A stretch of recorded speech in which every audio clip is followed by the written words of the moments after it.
InShalla and Ashe. I'm not sure you can see me here. There's something weird happening with my restream. However, here I am. Let's go here. And it looks like I might have. Oh, I did. I threw my little dildo in the trash. However, InShalla and Ashe, blessings to you, my energetic beings. In the musing corridor, you're going to find this week's podcast, The Ancestors. So the ancestors can be more than our lineage, anybody that has transcended into the other world. So be sure to check that out. And also in my Musing with Tonya D group, this Sunday is also going to be all about the ancestors. And to top that off, my Musing Moon meditation for the worm moon is actually out the gate. So it's in between spirit and reality. So I might be removing the natal signs just to start doing rituals to go with the moon instead, because it gets a little long. However, let me know your thoughts on that as well. But welcome to today's daily snippet. Once again, I am your host. You're seeing me all natural. I'm a holistic Sha'medium and subtle energetic surgeon, merging these indigenous technologies, the spirit of Dagara, the Dagara tribe in Burkina Faso, with subtle energies, elements, and the elemental beings. Basically going from the elemental realm into the imaginal realm with offerings, rituals, and prescriptions just to add to your sauce, your juice in your personal container. But truly my intention is to merge these indigenous technologies, these wisdoms with the subtle realms, the etheric highway, to assist you into navigating your prime directive, your inner genius, just reintroducing you to the magical being that resides within you. With all of that, my name is Tonya D, and welcome to my virtual medicine room. And if you haven't already, please be kind and do subscribe to my YouTube channel if you're watching me on YouTube, Tonya D. Hit the bell button so you are notified when I'm going live. And also, if you don't mind, liking and sharing the video or commenting so that YouTube algorithm will echo me out to other like-minded musers in the galactic universe, the corridor, the cosmos, along with other social channels like Instagram and TikTok and Musing with Tonya D, my podcast, which is super juicy. But my Immersion, Voices of the Otherworld, is actually halfway finished. The replays are available if you are curious as well. The upcoming immersion is nature. Nature really holds all of the juice. It's a place where we can really connect with our true authenticity, shifting, transforming, and changing, just like nature. It's always moving, right? It's never at a standstill. So the doors are really opening up today into the realms, you might not have known even existed. It might feel like another worldly kind of day, flowing into our spiritual path, following our intuition. Faith really is the highest presentation of our decision. So it might just be as if you're like floating between realms in a dream state, or in your intuitive side, your psychic side, or all of the above. So feeling grounded, heart-centered, and taking the path into the elevated enlightenment state might feel like you're floating on clouds if you're called to.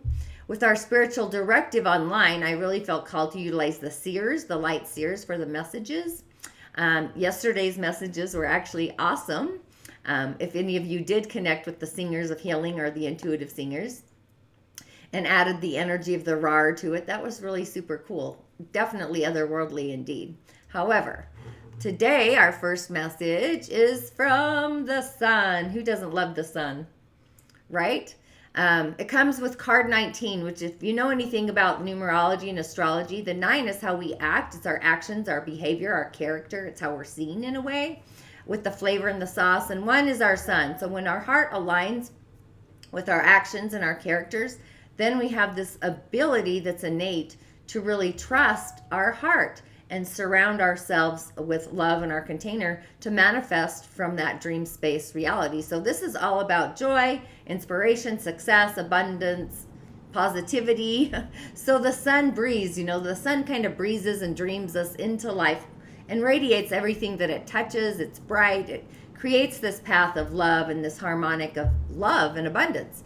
So this really is a message to celebrate our joy, our vibrant sign of positivity, the success, the exuberant success, inspirational success. So just expect really to find bliss and be ready to take that inspired action based on radical positivity along with being generous, just allowing us to bask in the warm glow of our heart's beaming heart, along with our inspired mind. So people will feel drawn to us when the sun message arrives. It's like, hello, charisma. So like, live it up, light it up. So it's a message really just reassuring us that things are unfolding beautifully in a magic way. We're all perfect. We are all whole. We are loved by this cosmic galactic energy out in the cosmos. And it may be just be time to deal with any feelings of inadequacy or not enoughness. So what I just realized is it's not showing my screen that I'm on. I don't know how to fix this, actually. What is happening?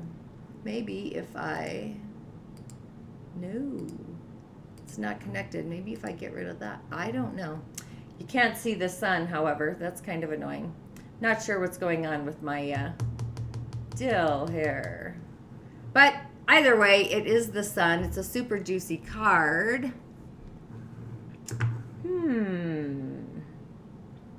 If it's not one thing, sometimes it is another, right? So actually, let me go here. Let me go here and go. Back to live mode. Okay, hang on. We're having a little issue. Well, there. Am I back to live mode? Okay, well, I am live. Still isn't changing my... Oh, I did something. Okay, let's go back to the sun. There she is. Good Lord. I was all of a sudden wondering what the front door is happening. Welcome to the universe, right?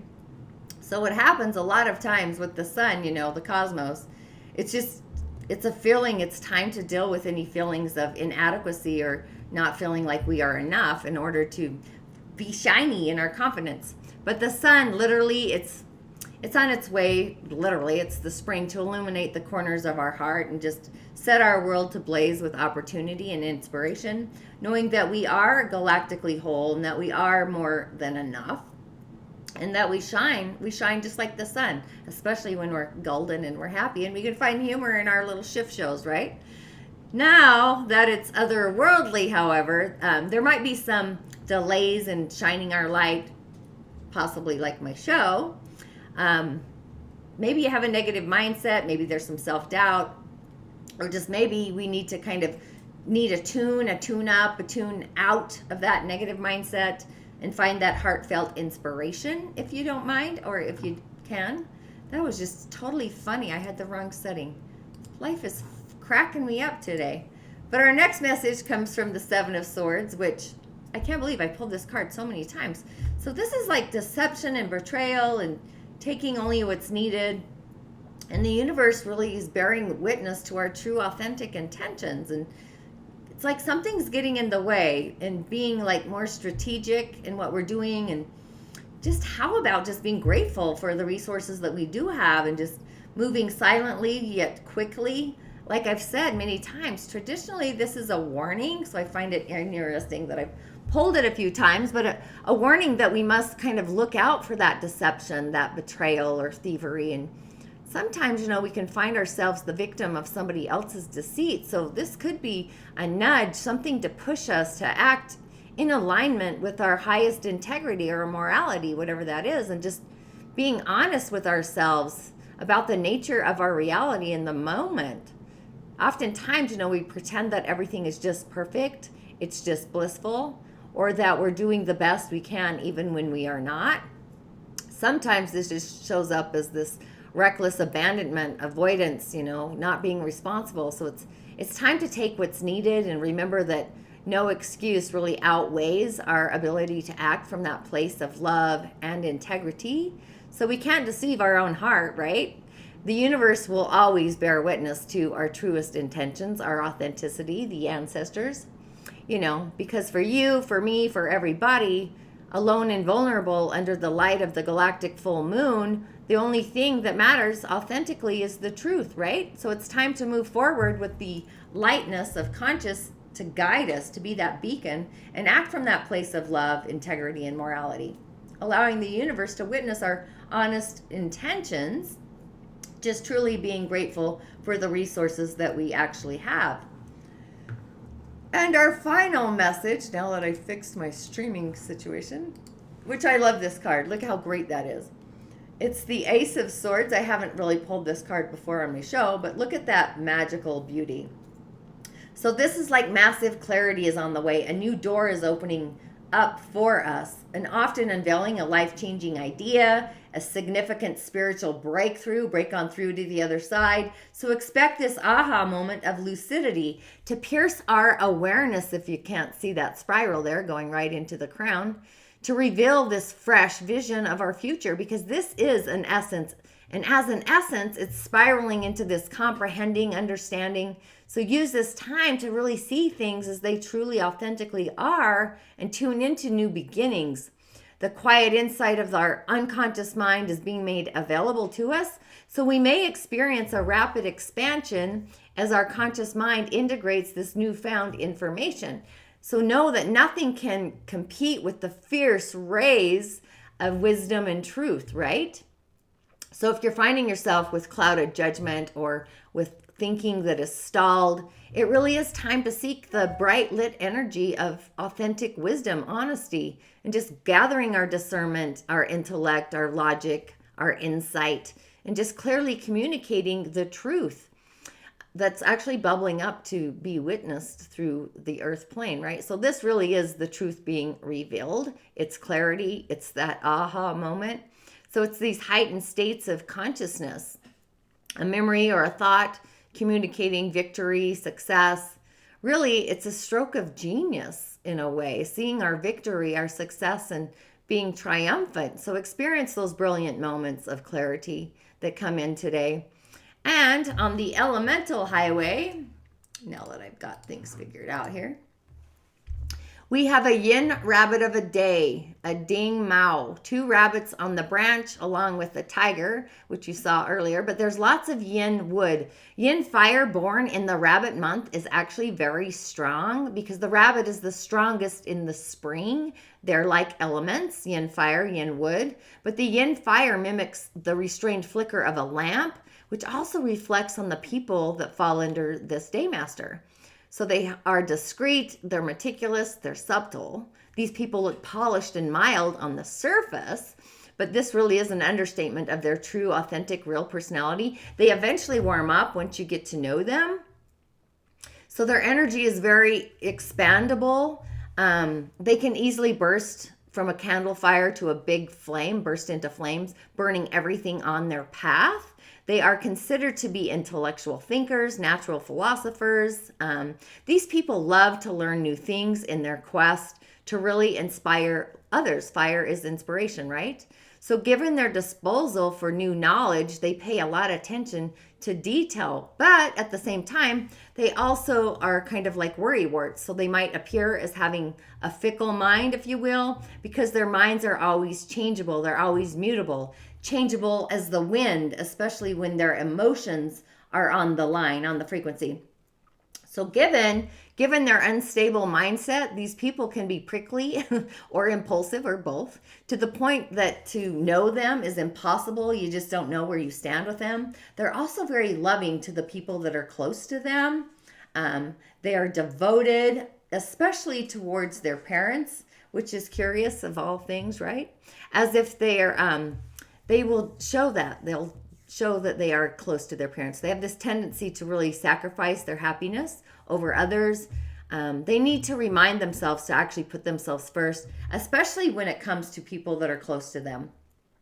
So they see things from more than one perspective. They're very thorough when it comes to those details. Where Yang Fire people can look into the heart of every issue and probe into all the possibilities in every case. So sometimes these people are somewhat untrusting. They may be open to new ideas. However, you really can't count on them to be, you can actually count on them to be a critic on the facts. They are critical, hypercritical. They'll back you down. You have to back up any proof that you have. But they enjoy really learning in groups. Even though new ideas, they're open up to them, they tend to be more on the conservative side. So they don't really embrace the controversial ideas. that are beyond their comfort zone. So they tend to make swift decisions, which means they don't really dawdle around. So when they need to make a choice, an authentic choice, however, Yin Fire people tend to follow standard procedures as well. They're not very keen on radical perspectives. They love to bring light and nurture others. It is fire, right? So this is actually one of their primary purposes and fulfillment in their personal joy in life, is guiding and teaching. That just comes natural to them.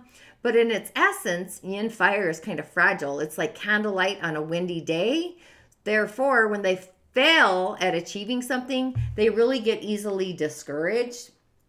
And if that's the case, they really need support from somebody who has more experience to lift them up, to put them back on track, to help shine their light.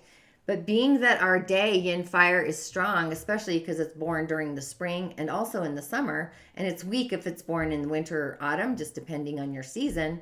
But overall, the chart needs to be taken into account to make an accurate judgment of how strong our fire is, our Yin Fire.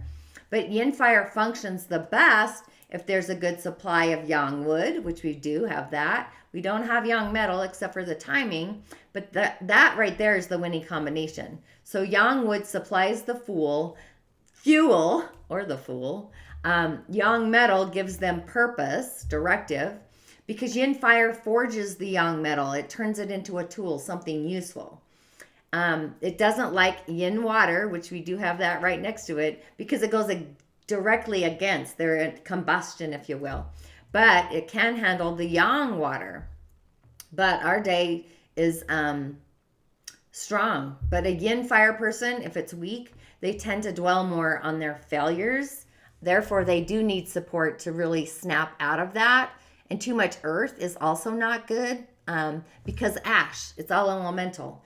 So that's the product of fire, is the Ashe, which can suffocate our day, our Yin Fire master. So for a Yin Fire person, what's curious is the mother is the most important and usually the most influential person in their lives. So a good education is key for a Yin Fire person. They get that through healthy and balanced support from their mother. But if the support falls short, they might struggle to find their emotional balance throughout their lives, their emotional foundation. But in general, a Yin Fire person, they tend to suffer longer from childhood traumas, which is curious, than other master elements because of that emotional dependency. But our day is actually pretty balanced in all actuality. We need metal or wet earth, actually. That would be the good thing to... Wet earth actually houses metal frequencies, so those would be the grounding elements for today. You know, I often muse about going live in the evening, so you have an idea of what elemental to ground into. Let me know if that's an option for you or if that's something you would prefer. Or I can amuse about it the day ahead of time as well instead, because time is fluid, right? So our crown is actually online, our spiritual connection, so we're kind of getting a double dose today. The moon is still in saucy Leo, shining light on the sun, brightening up our heart to be the love and also to be the light in our day, our spiritual light in the day-to-day realm as it's sauntering into the realm of the full moon. The Ong channel, maybe chant that while you're out and about, driving down the road, walking the dogs, etc. As we begin, we're beginning to accept new fate. It's feeling as if fate sent things to us, the Great Spirit. And now we're on this mountain. We're on the galactic mountain, this mountain view perspective, just vibrating. Our vibrations allowing us to have this purest essence of energy to connect directly with the spiritual realms without filtering, our Seer. Our Seer is what we look like in the other world, our otherworldly self.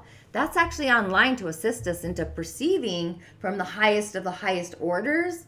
So those messages, the downloads, the information that's coming in through our channel just might be something to take note of. It's like having a spiritual assistant, a divine secretary, if you will, because we're at this Acumen. Even when I do a divination, there's a stone that actually represents the mountaintop, the point of view, or you being a mountain with an elevated perspective.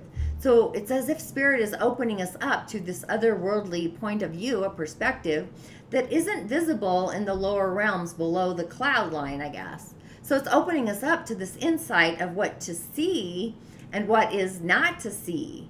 So spiritual truths are going to be possibly processing and be priceless today, like priceless. So I would really meditate on the life you have lived this past year, the path we have ahead of ourselves, like where do we see our future self, and let go of the things that are not in alignment of our highest good, our values, and leave the timeline that really isn't serving you and wake up to the one that is. There's no need to struggle. The path of the past is over. It's being healed. As I muse, just know that, right? So it's a day to see where our soul is traveling within our mindset, our soul's harmonic, and just utilize our sensory perception, our meta symbols, our high subtle energies, meditate, learn, reinvent our essence. So what is it that you see yourself as upcoming into the year or becoming into the year? And just verify through meditation, pay attention to your feelings. They will share insight. They will also share warnings, usually in the body. But you want to be surrounded by people that really bring out the best in you, your highest light, the best spiritual asset, reflecting the gooeyest side of who you are, and just meditate on that aspect. What is the correct story that you wish to elevate to? What is your new chapter? What is your new story? So today is a day where fate actually meets destiny, and there's no need to hold power over any situation, just allowing the streams to flow. And we then allow life to be exactly how it is by flowing the suffering, the grief, the letting go, just allowing that to go downstream. There's no need to control the struggle, because sometimes then it becomes real. So kind of place your spiritual values on that altar in the sky, that sacred space, and be in that sacred space, the peace, the prime directive. Does it bring you peace, an offering of peace? It's really a day to be grateful, to be blessed, to be in alignment with spirit. So have you felt days that are more spiritually attuned than others? This is kind of one of those days where it's open, that field is open. So I would affirm that I am in alignment with my soul's harmonic, allowing faith to be the stream that I'm flowing in. So with that, thanks for all my energetic hiccups as we got going today. And as always, I will see you on the other side. InShalla. Ashe. Blessings to you. And I found it. There I go. Oh, that's awesome.